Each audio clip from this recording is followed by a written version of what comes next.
সংসার শান্তি তো দুনিয়ার সব শান্তি। সংসার ঠিক থাকলে পৃথিবীর সব জায়গায় সাকসেস পাওয়া হচ্ছে খুবই ইজি হয়ে যায়। তো আমি আমার পরিবারটা ঠিক রেখে এবং আমার যে বেসিক ক্যারিয়ারটা আছে সেই ক্যারিয়ারের জায়গা আমি কখনো কম্প্রোমাইজ করি না। এবং বাইরে আপনি ইনফ্লুয়েন্সিং বলেন বা মিডিয়া বলেন, এটা হচ্ছে তার পরের ধাপ। আমার ফ্যামিলি, আমার ক্যারিয়ার বা আমার এডুকেশন এই জায়গাটা বাদ দিয়ে এটা হচ্ছে তার পরের ধাপ। তো এটার জন্য আমার অনেক সময় আছে। আসলে আমি মনে করি সব কিছুকে প্রায়োরিটি দেওয়াটা হচ্ছে আমাদের কাছে জরুরি।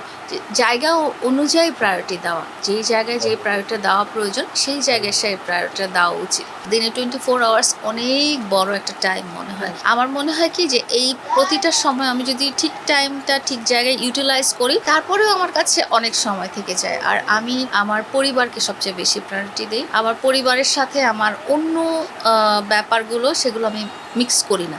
পরিবারের জায়গায় পরিবার, এবং আমার পরিবারটা যখন ঠিক থাকবে তখন আমি বাইরেও আমি সাকসেস পাবো। তো আমার ফ্যামিলিটাকে আমি ঠিক রাখি, এটাই হচ্ছে আসল কথা। আমি সকল নারী পুরুষকে বলবো যে আপনারা আপনাদের স্ত্রী, সন্তান বা আপনাদের হাজবেন্ড, সন্তান এই জায়গাটা আগে ঠিক রাখবেন।